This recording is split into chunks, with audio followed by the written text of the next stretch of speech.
Alors, si Dieu veut, on va continuer aujourd'hui. Hier, on a développé le sujet des panneaux solaires pendant le Shabbat. Est-ce que c'était interdit? Est-ce que c'était permis? Et bon, Hachem, on arrivait à une conclusion assez intéressante.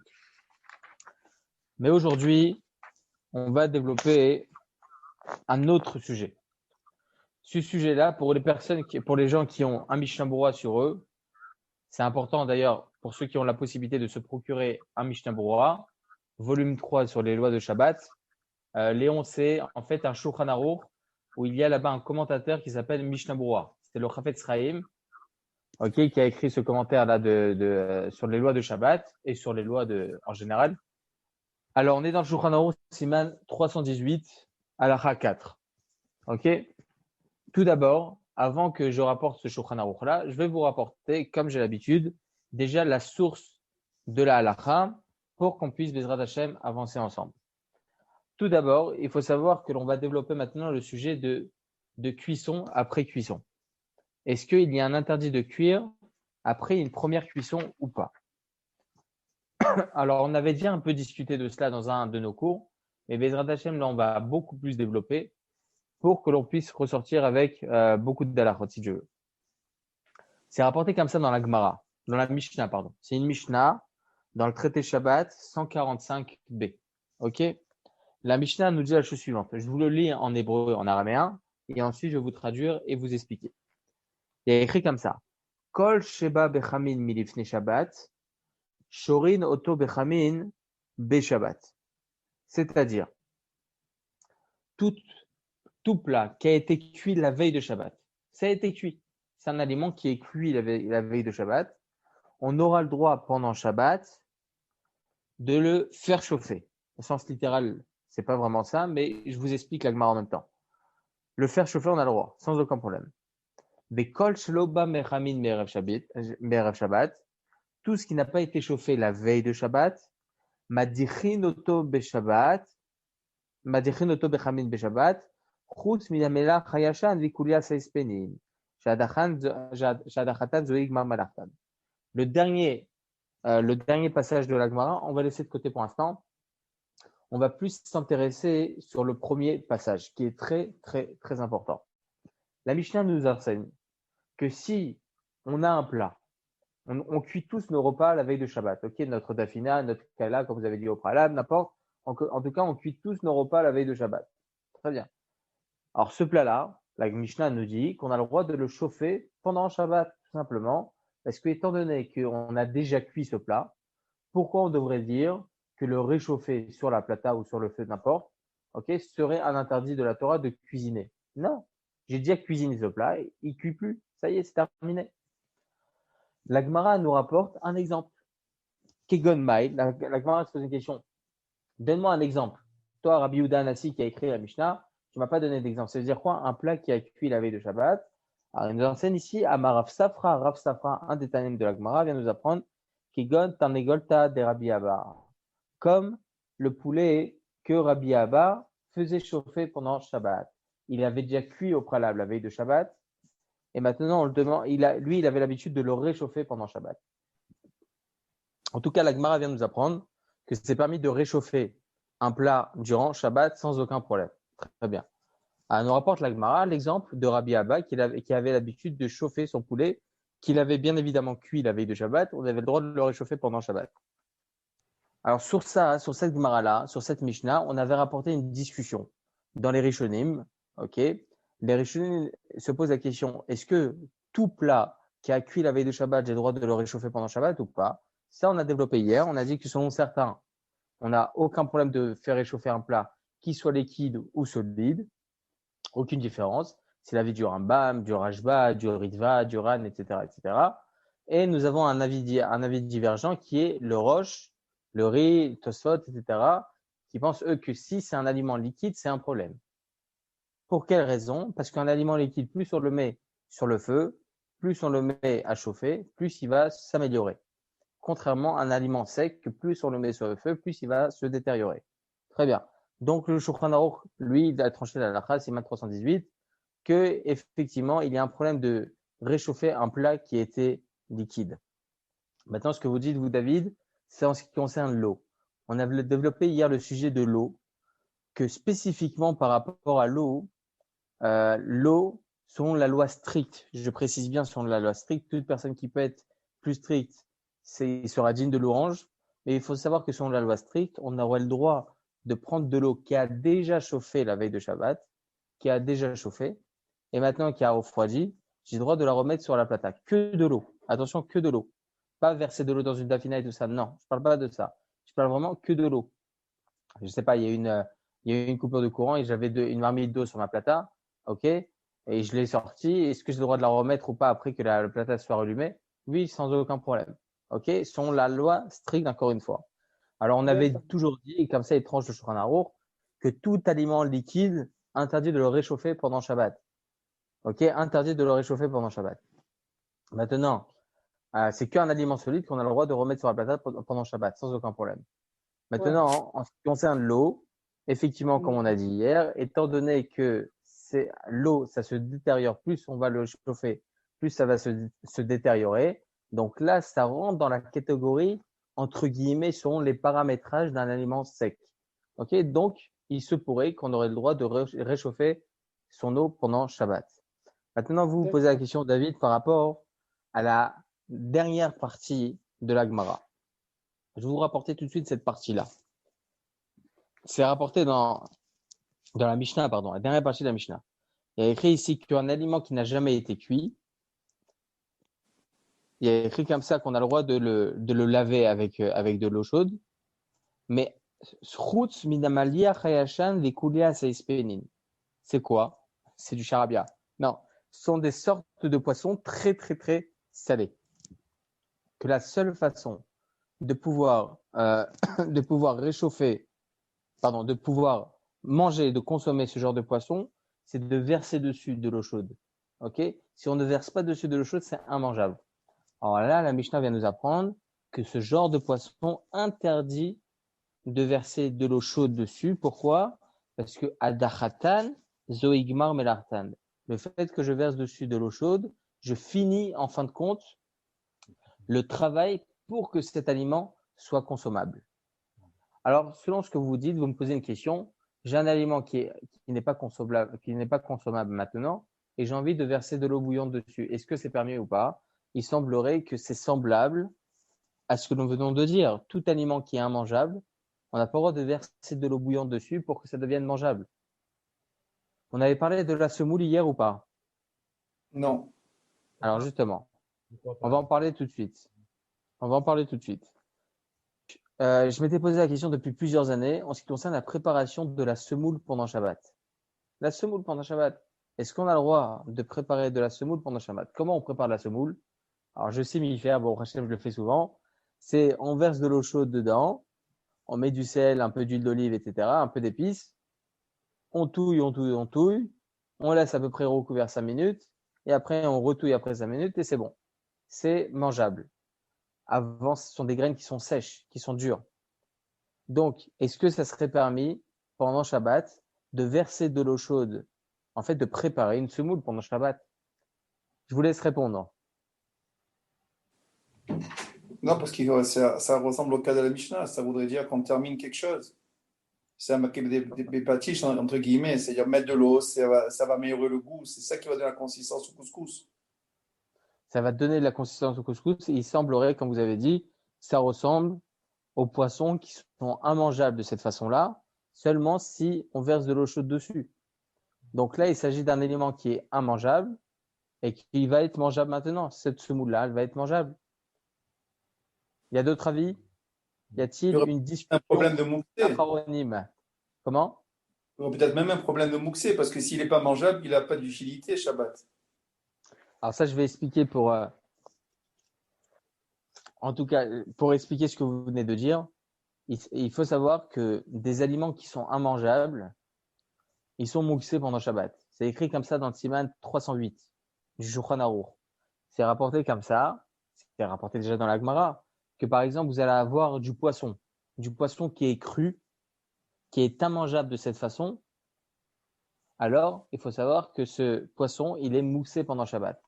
Si vous arrive que dans votre congélateur, vous avez du poisson qui est congelé, ok, qui est congelé et qui n'est pas cuit.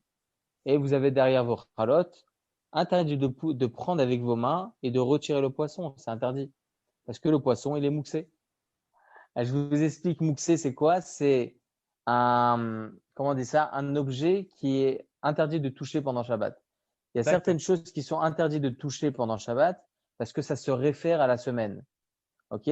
Lorsqu'on dit maintenant par rapport à un aliment qui est immangeable de cette façon, pourquoi il est mouxé? Parce que la seule façon pour qu'il soit consommable, c'est une cuisson, interdit de cuire pendant Shabbat. Donc, étant donné que ça se réfère à une mélacha, un interdit durant Shabbat, alors, pour moi, c'est mouxé. C'est interdit de toucher. De l'argent, ça se réfère à un commerce. Interdit de toucher de l'argent pendant Shabbat, on n'a pas le droit d'acquérir, etc. Donc, tout ça, étant donné que ça se réfère à la semaine, j'ai pas le droit de toucher mon téléphone pendant Shabbat. Encore une fois, ça aussi, ça se réfère à la semaine. Toutes les choses de ce genre, évidemment, ça aussi, ce sont des lois très, très importantes. Il y a beaucoup, beaucoup de lois à ce sujet. Si Dieu veut on va en arriver. Mais en tout cas, le poisson, ça fait partie des aliments et des éléments qui sont mouxés pendant Shabbat. C'est mouxé. Interdit de toucher. Parce que c'est immangeable. De la viande, par contre, de la viande, il y a écrit comme ça dans la Gemara que de la viande crue, c'est mangeable. C'est mangeable, même si c'est dégoûtant et un peu repoussant, il faut savoir que c'est mangeable. Le poisson, c'est beaucoup moins mangeable cru, bien qu'aujourd'hui, on dirait que c'est un peu le contraire, parce qu'aujourd'hui, on mange des sushis, ce genre de choses. Alors, il faut savoir d'ailleurs que le poisson de sushi, qui est fait pour le sushi même, et donc on n'a aucun problème de le consommer de la sorte, alors c'est pas mouxé. Voilà, vous comprenez le Inyan. Lorsqu'il s'agit d'un aliment qui n'est pas mangeable, alors c'est mouxé pendant Shabbat. Vous allez voir des poissons certaines fois qui sont marinés. Ok, comment on appelle ça déjà? Du poisson, comment ils appellent ça déjà? Du poisson mariné. Le carpaccio. Carpaccio. Bah voilà, on a un spécialiste. Carpaccio. Le carpaccio, il faut savoir que ça fait partie aussi c'est comme une cuisson. Donc, c'est interdit, ça aussi, de le faire pendant Shabbat. Bon, on en discutera si Dieu veut. Mais en tout cas, le poisson en général, étant donné qu'il n'est pas consommable de la sorte, il est mouxé. Donc, vous dites-vous, Monsieur Cohen, que la semoule, étant donné qu'elle est immangeable de la sorte, elle serait, entre guillemets, mouxée. Alors, Bezrat Hashem, peut-être on va discuter aussi de ce sujet. Alors, cette question-là, je m'étais posé donc cette question déjà depuis plusieurs années. Et j'ai eu la chance de demander cette question au grand rabbin d'Israël actuel, le Rav Yitzhak Yosef Shlita. Et il m'avait dit comme vous. Au début, il m'a dit, ça se réfère exactement à ce que la Mishnah interdit en ce qui concerne ce genre de poisson là très, très, très salé, qu'on ne peut les consommer sans verser de l'eau chaude dessus. Alors là, c'est comme si on finissait le travail de ce poisson-là et c'est considéré comme, entre guillemets, une cuisson. C'est un genre de cuisson. Ok, c'est un genre de comme l'interdit de cuire, c'est aussi terminer le travail d'un aliment qui soit consommable. La même chose, là, on va terminer le travail pour qu'il soit consommable. Donc, c'est un peu semblable à un problème de cuisson. Donc, il m'a dit ça au début. Il m'a dit comment on pourrait faire ce genre d'action, comment on pourrait faire de la semoule pendant Shabbat. Mais après, par la suite, on m'a fait savoir, et d'ailleurs, j'ai fait l'expérience à la maison. Ceux qui veulent faire l'expérience peuvent le faire. Mais bon, si ça ne marche pas, je ne vous assure pas de vous rembourser. Ok. Prenez un sachet de semoule. Ok. Un sachet de semoule. Mettez-le dans un truc, dans un bocal. Et essayez de mettre de l'eau froide dessus. Mettez-le de l'eau froide dessus, du sel, de l'huile d'olive, etc. Touillez de la même façon que vous allez faire donc avec l'eau chaude. Laissez 5 minutes. Et ça va vous rendre de la même façon que si ça avait été de l'eau chaude. Et là, c'est très intéressant. Parce que là, l'eau chaude, elle ne va pas avoir son importance. L'eau chaude n'aura plus d'importance. Moi, l'eau chaude qui m'était interdite jusqu'à maintenant, c'était un problème de cuisson. Je termine le travail. Mais là, je n'ai pas besoin d'eau chaude. Je peux même faire à l'eau froide. Essayez de le faire. Encore une fois, je rembourse la personne si ça ne marche pas. Mais voilà. C'est ce genre de choses, oui, ça marche. Si avec de l'eau froide, de la semoule peut devenir du couscous mangeable. Donc ça devient solide. Ça voudrait dire qu'on pourrait éventuellement poser ce plat de couscous sur la plata et le manger Shabbat dans la journée, Shabbat midi par exemple. Ça serait quoi le problème? Ah, vous posez une Pour bonne moi, j'en vois question. plus maintenant. Maintenant que l'eau froide permet de réaliser du couscous, il n'y aurait plus de problème a priori. Ah, mais vous posez une meilleure question. Je ne sais même pas si vous êtes arrivé à votre question. Selon ce que vous me dites maintenant, c'est une superbe question. Parce que là, l'eau froide qui se trouve à l'intérieur n'a jamais été cuite. Ah, exact. Donc, logiquement, on Donc, pourrait poser. ah, voilà, ça je le note. Hein. Désolé. Ah, ça, vous voyez ce que je vous ai dit au début. Tout le monde apprend. Faire chauffer. Une seconde, hein, une petite seconde. Bien sûr.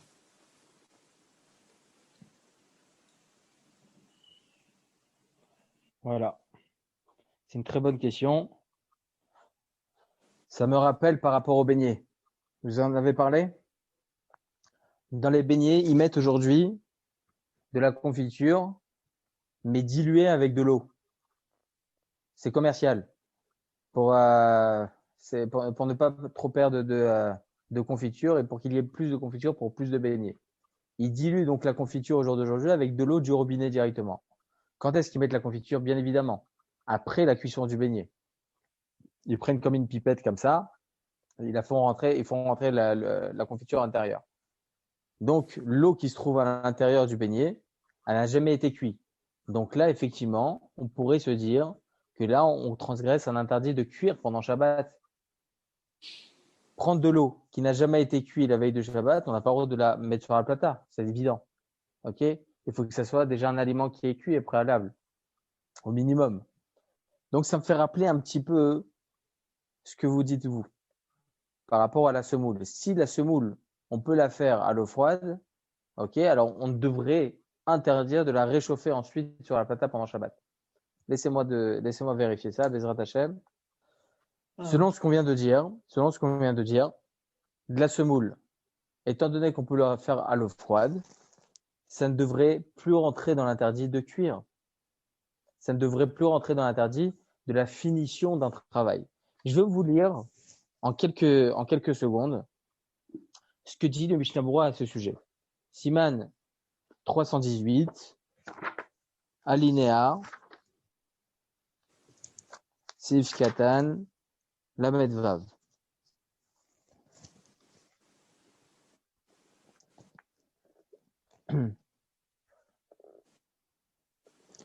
Il dit comme ça, au milieu du Sif Katan Lamed Vav, vous avez, oui, il y a écrit comme ça.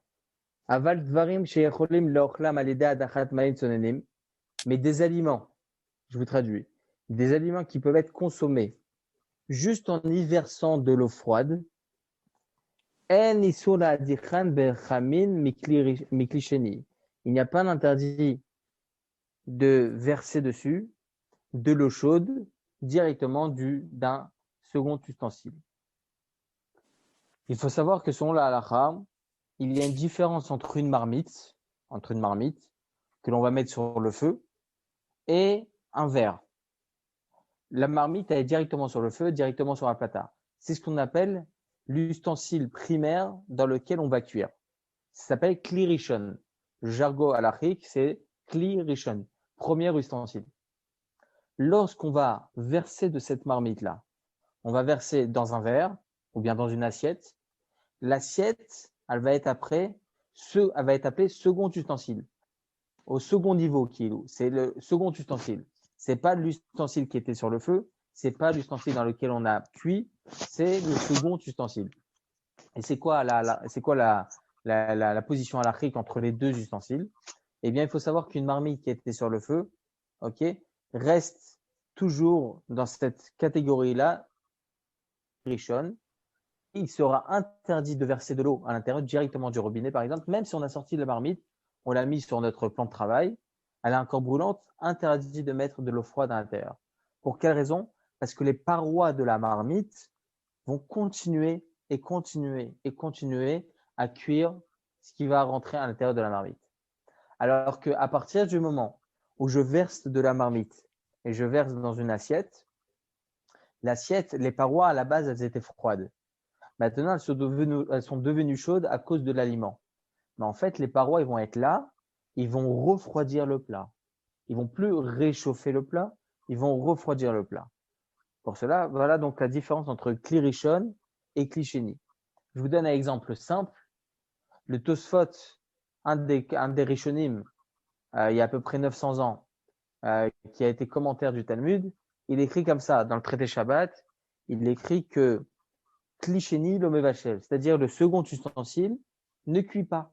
C'est-à-dire on ne pourra jamais avoir un interdit de cuire dans une assiette, dans un verre, etc., où on y a versé quelque chose.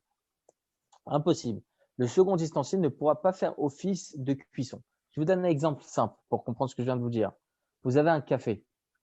Vous avez versé de l'eau chaude directement de votre bouilloire dans votre café. D'ailleurs, ça c'est permis, il faut le savoir. Ok, il n'y a aucun problème de verser de l'eau chaude directement sur son café pendant Shabbat. On verra Bezrat Hashem ça par la suite. Donc, on a versé de l'eau bouillante sur notre café. Maintenant, on aime le café au lait. Le café au lait, on aime tous. On a envie de rajouter une petite larme de lait par-dessus. Ok, pas l'israélienne où il rajoute la moitié, une petite larme de lait par-dessus. Alors, lorsqu'on va y verser, on pourrait dire, attends, mon café, il est brûlant. Mon lait, il est froid, il est sorti du frigidaire. Je suis en train de cuire, c'est interdit.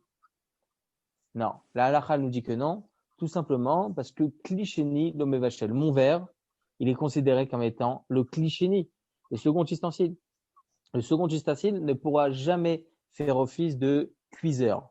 Ça ne pourra jamais cuire l'aliment que l'on va mettre à l'intérieur. Ça va juste permettre à ce que l'aliment que l'on va mettre à l'intérieur, ou bien le liquide, va refroidir petit à petit. Ok? C'est compréhensible le principe des deux, Kli Rishon et Kli Sheni? Selon cela, le Mishnah Berurah vient ici nous explique que tout aliment qui n'a pas de nécessité à ce que l'on y verse de l'eau bouillante dessus, mais même de l'eau froide, alors ça sera permis même d'y verser de l'eau chaude. Pour quelle raison? Parce qu'en fin de compte, c'est pas l'eau chaude qui va faire office de cuiseur ou bien de finition d'un travail. Non, c'est l'eau par elle-même, qu'elle soit froide ou chaude, elle va faire son rôle que le couscous, par exemple, la semoule, elle va pouvoir s'absorber d'eau et elle va pouvoir gonfler et elle va pouvoir être mangeable. La semoule, elle est asséchée, ok, elle est juste séchée. On va juste permettre maintenant en mettant de l'eau que ça va absorber de l'eau et maintenant ça va devenir mangeable tout simplement. Lorsque vous allez avoir quelque chose de sec, vous mettez de l'eau dessus, ça va devenir mouillé, ça va devenir malléable. La même chose c'est la semoule. Si vous y mettez de l'eau, qu'elle soit chaude ou froide, ça sera consommable de cette façon. Et donc là, le fait est que l'on met de l'eau chaude dessus, c'est pas ça qui va terminer le travail. C'est pour cela que pendant Shabbat, on aura le droit de faire de la semoule sans aucun problème. Tout simplement parce que on peut y verser de l'eau froide. Alors, pour répondre à votre question, Monsieur Cohen, en ce qui concerne mouxé, non, on ne peut pas dire mouxé. Tout simplement parce que c'est mangeable d'une façon initiale, ok, d'une façon comme elle est maintenant, parce que si on dirait que ça serait mouxé parce que là maintenant c'est pas mangeable, alors on devrait même interdire des chalotes que l'on sort du congélateur, par exemple. C'est immangeable maintenant, ça va être mangeable plus tard. Non, on ne dit Oui, pas mais ça. ça n'a pas subi de transformation. La challah qui sort, elle va se réchauffer avec l'air ambiant. Le couscous tel quel, on ne peut pas le mettre sous la dent. On va mettre C'est le vrai, couscous à 8 heures du matin jusqu'à 8 heures du soir. Il restera toujours du couscous sec. Une challah à 8 heures du matin, à midi, on peut la manger sans aucun problème, voire même avant. vous avez raison. Vous avez raison. Mais on a aussi une autre généralité dans les crottes moussées, que tout ce qu'on n'a pas repoussé, tout ce qu'on n'a pas mis de côté, alors c'est pas moussé. Je vous donne un exemple. L'exemple type qui est rapporté dans le Talmud, c'est faire sécher des figues et des dattes, etc. Avant, ils faisaient sécher leurs figues sur le toit, ok, pour que le soleil puisse frapper dessus, etc., pour que ça s'assèche. Lorsque la personne met la veille de Shabbat ou bien début de semaine, il met ses figues au-dessus de son toit, il redescend, ça s'appelle Dachano Biyadaim. C'est-à-dire que ça, on l'a laissé de côté. On l'a laissé de côté. À partir du moment où la personne a détaché son esprit de cela, alors effectivement, là, ça sera mouxé. Ça sera mouxé. Un autre exemple, je vous donne un truc qui est tellement important de savoir que les gens ne savent pas. Lorsque vous mettez une lampe avec une prise, vous la mettez sur un banc, mettez sur une petite chaise, dans votre chambre. OK? Alors, vous mettez cette lampe, etc., sur cette chaise. Et là, il y a un invité qui vient. Vous avez besoin d'une chaise. Est-ce que vous avez le droit de déplacer la lampe ou pas? Mais comment? peut-être. On a besoin de l'objet. Sur le gouffre, les soirées Non, c'est Moxé. Oui, mais on a besoin de la chaise. De la chaise, oui. Donc on peut. En faisant. Le problème, c'est que cette chaise-là, elle est devenue mouxée. Oui. C'est pas que la lampe qui est mouxée, c'est la chaise qui est mouxée. Parce que moi, dans mon esprit, j'ai détaché mon esprit complètement de cette chaise la veille de Shabbat. On fait pas toujours gaffe à cela. Hein. Les Hashem qu'on étudiera et Ilchot Moussé, on développera chaque sujet. Je sais que c'est pas simple et c'est dur de tout capter d'un coup, mais c'est important de vous faire comprendre le sujet même parce que vous parliez de Moussé, donc c'est important de vous faire comprendre ça. Par rapport à ce banc, à cette chaise, non, j'ai détaché mon esprit de ce banc, interdit de déplacer la lampe. Alors, et si l'invité lui prend la chaise? Comment? Si l'invité a besoin, lui, de la chaise, qu'il n'a pas détachée, il voit une chaise, il voit une lampe, il a besoin de la chaise pour lui, pour s'asseoir. Je ne parle plus maintenant du Baal, je parle de l'invité. Il n'a pas le même lien de Mouxé que le Baal. Ça appartient à qui? Au Baal. Mais toi appartient, toute la maison appartient au Baal. Par exemple, la maison appartient à l'invité, il a pris le téléphone, il a mis, je sais pas, dans le tiroir où il y avait les ustensiles, les couverts pour le Alors, repas. vous dites deux choses. Non, là, je vous explique à tous. Ce que vous voulez dire, Monsieur Cohen, c'est que à partir du moment où c'est mouxé pour l'un, ça ne veut pas dire que c'est mouxé pour l'autre. Je vous donne un exemple simple. Il y a écrit comme ça dans le Talmud. Je pense que vous l'avez déjà rapporté cet exemple. Lorsque David Ameller, le roi David, il est décédé Shabbat. le jour du Shabbat. Il est décédé le Shabbat. Son fils, Shlomo, il ne savait pas comment faire. Il faut savoir que sur l'Halakha, il y a écrit comme ça dans Siman Shintet, si je ne me trompe pas aussi, Siman Shin Yud, pardon, 310. C'est rapporté là-bas que à Shemerachem, que l'on puisse jamais entendre ce genre de choses, mais en tout cas, une personne qui est défunte, elle est considérée comme étant mouxée. Mouxée.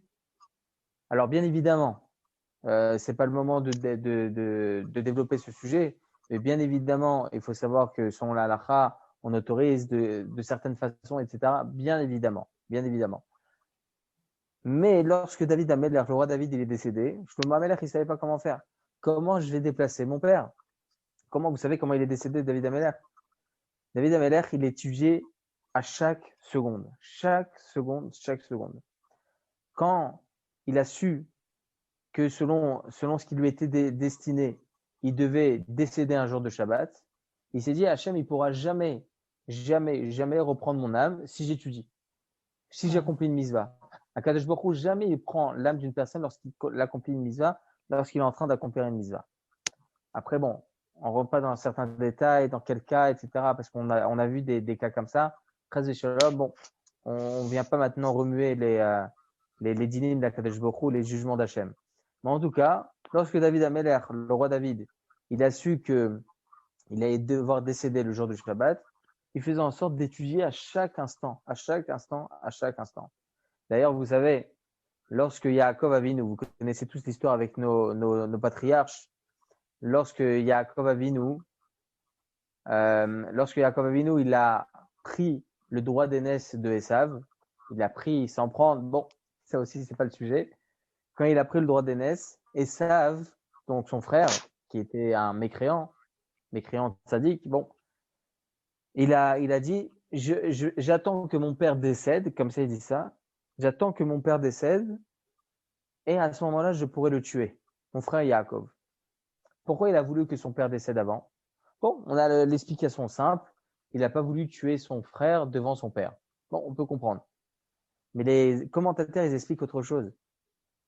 Ils disent comme ça, ils disent que pendant la période du deuil, une personne, elle lui est interdit d'étudier la Torah.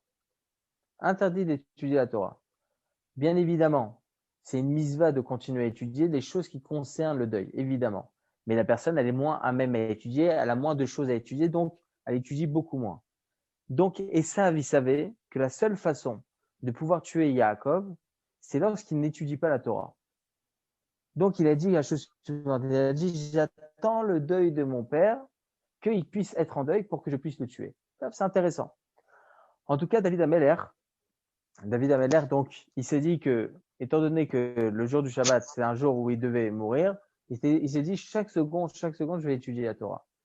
Et là, le Malach Hamavet, l'ange de la mort, il était là, il attendait, les bras croisés, il savait pas comment faire. Quand est-ce que je vais le tuer? Il y a Ribono Shel Olam. Qu'est-ce qu'il a fait? Il est parti sur un arbre à côté, dans son jardin. Il a fait bouger les branches comme ça. Il a fait bouger les branches jusqu'à qu'il y ait une branche qui se brise.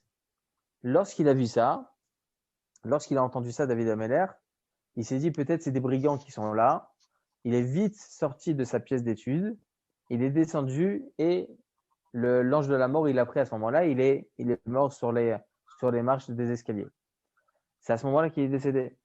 Donc Shlomo Ameller, il savait pas comment déplacer ce corps. Alors il a posé la question aux Chachamim, à nos sages, ils lui ont dit comment je fais pour déplacer ce corps? Ils lui ont répondu mets dessus ou bien un bout de pain ou bien autre chose qui peut être consommable ou bien qui peut être transporté. Et à ce moment-là, tu pourras transporter ton père. Les commentateurs posent la question. La Gemara, déjà, elle pose la question, mais les commentateurs expliquent la question de la manière suivante. La Gemara se pose la question, dit pourquoi ce défunt est-il mouxé? Pourquoi on est obligé de mettre un bout de pain dessus? Il avait des habits sur lui.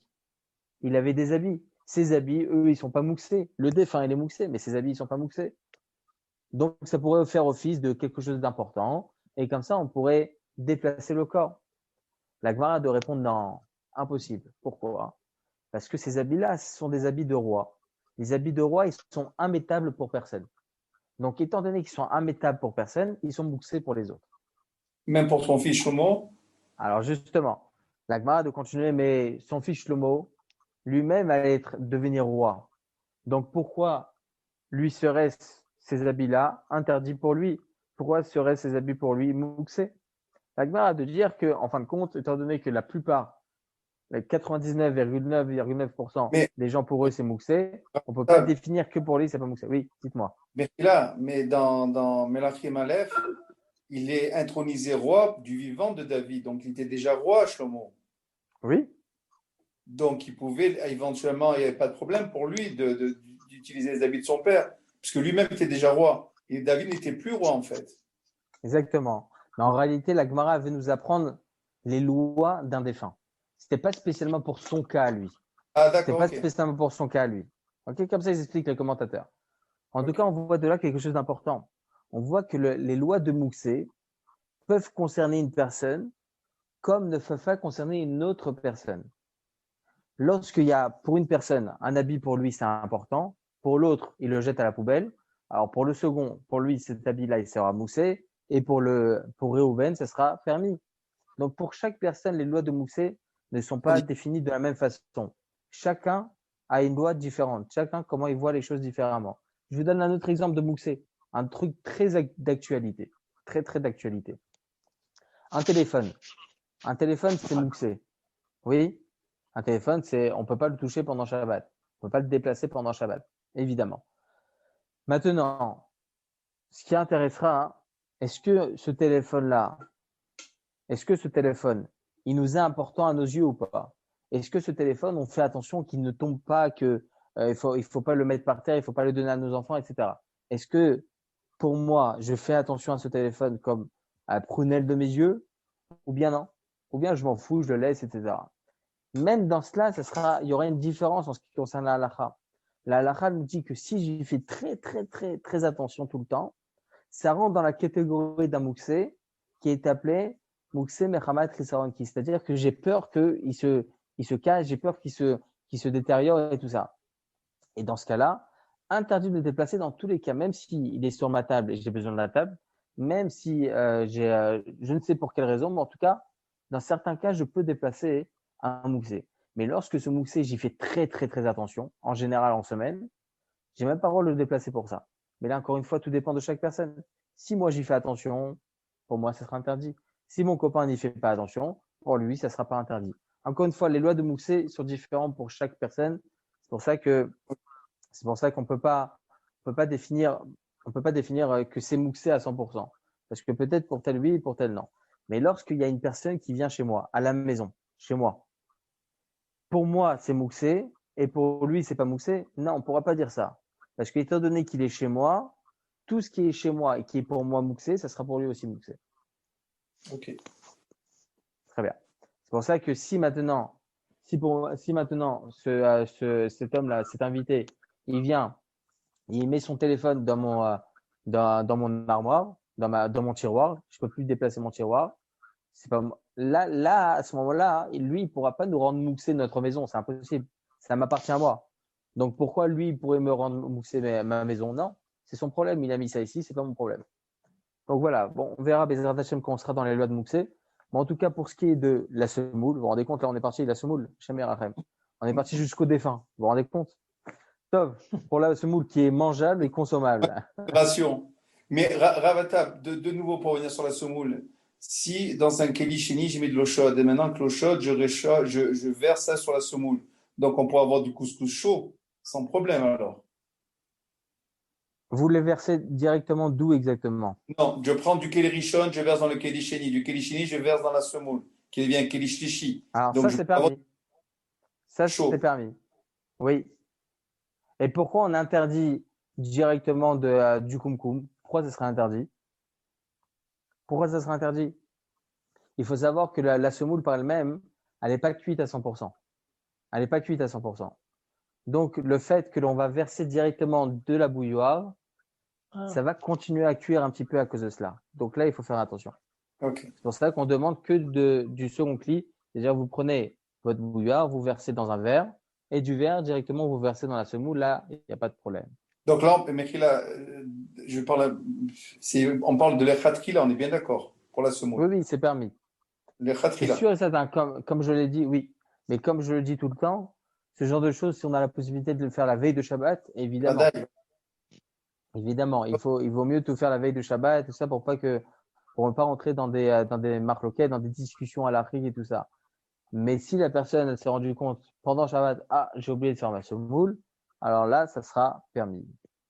Ok. Alors, une question, tout ce qui est, ça veut dire que tout ce qui est cuisson, par exemple, un poisson, on met du citron dessus, un exemple. Ça veut dire que dans ces cas-là, c'est pareil, il n'y a pas de problème parce que le citron, il cuit aussi quelque part. Le citron, vous parlez d'un problème que ça va macérer. Voilà, c'est ça. Ou même les salades, des fois, on met, par Alors, exemple. ça, vous avez raison. Ça, Bezrat Hashem, c'est la suite des lois de cuisson. Il y a une autre sorte de cuisson, comme dit monsieur, c'est le fait de macérer. Par exemple, mettre du sel et de l'huile, etc., dans une salade de concombre tomate. On ne peut pas préparer ça vendredi soir pour le lendemain. Non, c'est interdit. Parce que, Ça veut dire que ça, dans ce cas-là, quand des fois il reste des salades où on a mis du sel, logiquement, on ne peut pas les reconsommer le lendemain? non, c'est pas ce que j'ai dit. J'ai dit que si maintenant on a préparé une salade pour le lendemain, là c'est un problème. Mettre du sel et mettre du citron comme ça sur concombre tomate, oui là ça fait comme si j'en faisais quelque chose de mariné, ok? Donc là il faut faire D'accord. attention parce que ça va mariner. Le lendemain on va voir d'ailleurs que les tomates, les concombres ils vont être beaucoup plus mous, Oui. ok? Donc là ce sera considéré déjà comme une certaine cuisson. C'est ce qu'on appelle dans la halakha kavouche. Kavouche, c'est quoi? C'est mariner. Faire mariner quelque chose, c'est comme si on avait cuit. Donc, faire vraiment très attention. Effectivement, là, vous dites quelque chose d'intéressant. Bezrat Hashem, on en parlera par la suite.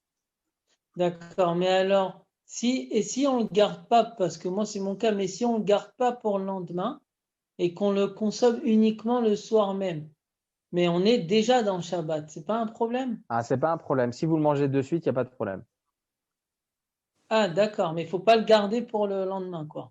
Exactement. D'accord, très bien. Tout ce qui est citron, sel, c'est ça? Citron, sel. Si vous rajoutez dedans de l'huile, alors là, ça va casser en fait la cuisson. ça pourra plus Ah, si continuer. on rajoute de l'huile d'olive, par exemple, Ça va- c'est ça plus va casser. considéré comme. Ça va casser la cuisson. D'accord. Même si Ok. ça cuit quand même, c'est pas grave, quoi. D'accord. Ça va pas cuire. Ça va pas cuire. Ça va casser la Ok. cuisson dans tous les cas.